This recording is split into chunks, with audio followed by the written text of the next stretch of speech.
Hi అండి. ఈరోజు వీడియోలో మిల్క్ పుడ్డింగ్ చేసి చూపిస్తున్నాను. సింపుల్‌గా, హెల్తీగా, టేస్ట్ అయితే ఉంటది. చాలా బావుంటదండి. ఇందులో పంచదార లేకుండా బెల్లం వేసి చేసి చూపిస్తున్నాను. పిల్లలు, పెద్దవాళ్ళు చాలా ఇష్టంగా తింటారు. మళ్ళీ మళ్ళీ కావాలని అడుగుతారండి. అంత యమ్మీగా ఉంటది. సమ్మర్ వచ్చేసింది కదా! చల్లగా తినాలనిపించినప్పుడు ఐస్ క్రీమ్‌లన్నీ పక్కన పెట్టేసి ఇలా సింపుల్‌గా చేసుకొని ఫ్రిడ్జ్‌లో పెట్టి తినండి. చాలా అంటే చాలా బావుంటది. సమ్మర్ టైంలో గానీ, నార్మల్ టైంలో ఫ్రెండ్స్ ఎవరైనా వచ్చినా కూడా అప్పటికప్పుడు చేసి పెట్టేయొచ్చు. Easy, tasty, healthy. ఇంక లేట్ చేయకుండా ఈ మిల్క్ పుడ్డింగ్ ఎలా చేయాలో ఒకసారి చూద్దాం రండి. ఇప్పుడు మిల్క్ పుడ్డింగ్ రెడీ చేసుకోవడానికి ముందుగా ఇలాంటి చిన్న కప్పు తీసుకోండి. ఈ కప్‌లో 3, 4 స్పూన్స్ వరకు కార్న్ ఫ్లోర్ వేసుకోవాలి. ఈ పుడ్డింగ్ చేసుకోవడానికి కార్న్ ఫ్లోర్ కంపల్సరీ ఉండాలండి. ఇలా 4 స్పూన్స్ కార్న్ ఫ్లోర్ వేసుకున్నాక ఇప్పుడు మిల్క్ వేసుకోండి. బాయిల్ చేసుకున్న మిల్క్ కాకుండా రా మిల్కే వేసుకోవాలి. పచ్చి పాలే వేసుకొని ఎక్కడ ఉండల కింద లేకుండా బాగా మిక్స్ చేసుకోండి.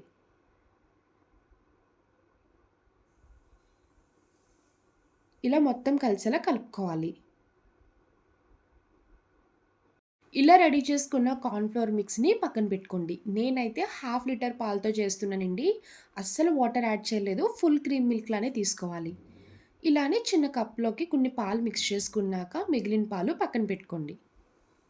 ఇప్పుడు స్టవ్ ఆన్ చేసి ఇలా పాన్ పెట్టుకున్నాక మిగిలిన పాలు మొత్తం వేసుకోవాలి. ఇలా చిక్కగా ఉండడం వల్ల ఈ పుడ్డింగ్ టేస్ట్ కూడా చాలా బావుంటది. పాలు వేసుకున్నాక ఈ పాలు ఒక 2 పొంగులొచ్చే వరకు బాయిల్ చేసుకోండి. చూడండి మిల్క్ కూడా చక్కగా బాయిల్ అయిపోయాయి కదా! ఇలా మిల్క్ బాయిల్ చేసుకున్నాక ఇందులో పావు టీ స్పూన్ ఇలాచీ పౌడర్ వేసుకోవాలి. ఇలాచీ పౌడర్ వేసుకున్నాక ఒకసారి గరిటెతో కలుపుకోండి. ఇప్పుడు ముందుగా రెడీ చేసి పక్కన పెట్టుకున్న కార్న్ ఫ్లోర్ మిక్స్‌ని ఒకసారి కలుపుకున్నాక ఈ పాలల్లో వేసేసుకోండి. కార్న్ ఫ్లోర్ మిక్స్ వేయగానే కన్సిస్టెన్సీ వెంటనే థిక్ అయిపోద్ది. ఇలా వేసుకున్న వెంటనే గరిటెతో కలుపుకుంటూ దగ్గరికి కుక్ చేసుకోవాలి. ఎక్కడ ఉండల కింద ఫార్మ్ అవ్వకుండా థిక్ కన్సిస్టెన్సీ వచ్చే వరకు బాగా మిక్స్ చేస్తూ కలుపుకోండి. చూడండి ఇలా థిక్ అయింది కదా! ఇప్పుడు బెల్లం వేసుకోవాలి. ఇలా ఒక కప్పు బెల్లం వేసుకోండి. మీరు స్వీట్‌నెస్ చూసుకొని అడ్జస్ట్ చేసుకోవచ్చు. బెల్లం వేసుకున్నాక మొత్తం కలుపుకుంటూ ఇంకొక 2 మినిట్స్ కుక్ చేసుకోండి. షుగర్ ప్లేస్‌లో బెల్లం వేయడం వల్ల టేస్ట్ బావుంటది. హెల్త్‌కి కూడా చాలా మంచిది. ఈ పుడ్డింగ్ మీరు లంచ్, డిన్నర్ ఏది చేసినా కూడా డిజర్ట్‌లా కూడా తినొచ్చండి. చాలా బావుంటది. మీరు కావాలనుకుంటే పైన నట్స్ కూడా వేసుకోవచ్చు. నాకైతే ఈ పుడ్డింగ్ టేస్ట్ అచ్చం జున్ను తిన్నట్టు అనిపిస్తది. ఫ్రిడ్జ్‌లో పెట్టుకొని తినండి. చాలా అంటే చాలా బావుంటది. లాస్ట్‌లో చిటికెడు మిరియాల పొడి వేసుకోండి. మెయిన్‌గా మిరియాల పొడి వేయడం వల్లే ఈ పుడ్డింగ్ టేస్ట్ బావుంటది. ఫ్లేవర్ కూడా చాలా బావుంటది. ఇలా మిరియాల పొడి వేసుకొని మొత్తం కలిసేలా కలుపుకోవాలి. చూడండి కన్సిస్టెన్సీ ఎక్కడ ఉండల కింద ఫార్మ్ అవ్వకుండా ఇలా సాఫ్ట్‌గా ఉండాలి. అప్పుడే మనకి పుడ్డింగ్ తినడానికి కూడా చాలా బావుంటది. ఇలా దగ్గరికి కుక్ చేసుకున్నాక ఇంక వెంటనే స్టవ్ ఆఫ్ చేసుకోవాలి. ఇప్పుడు ఈ పుడ్డింగ్ తీసుకొని ఇంకో బౌల్‌లోకి షిఫ్ట్ చేసుకోవచ్చు. మీ దగ్గర కేక్ ట్రే ఉంటే కేక్ ట్రే తీసుకోండి. లేదు అంటే స్టీల్ బౌల్ అయినా తీసుకోవచ్చు. రెడీ చేసుకున్న మిల్క్ పుడ్డింగ్ మొత్తం షిఫ్ట్ చేసుకోండి. ఇలా మొత్తం వేసేసుకున్నాక 2 సార్లు కిందకి ట్యాప్ చేసుకోవాలి. ఇప్పుడు ఈ పుడ్డింగ్ ఒక 10 నిమిషాలు బయట ఉంచేసేయండి. రూమ్ టెంపరేచర్‌లోకి వచ్చే వరకు.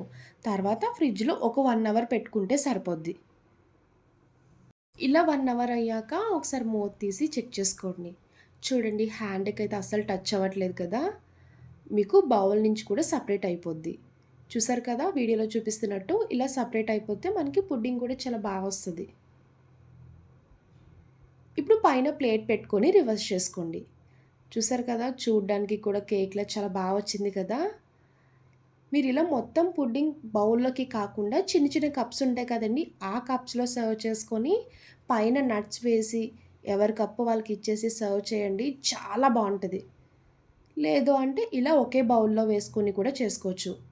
మీరిలా డైరెక్ట్‌గానే తినేయొచ్చండి. లేదు అంటే పైన నట్స్ కూడా వేసుకొని తినండి. చాలా అంటే చాలా బావుంటది.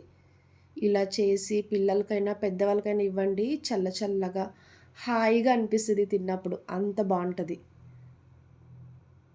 చూసారు కదా మిల్క్ పుడ్డింగ్. నా వీడియో మీకు నచ్చితే లైక్ చేసి, షేర్ చేయండి. అలానే ఫస్ట్ టైమ్ చూసేవాళ్ళైతే ప్లీజ్ నా ఛానల్‌ని సబ్స్క్రైబ్ చేయండి.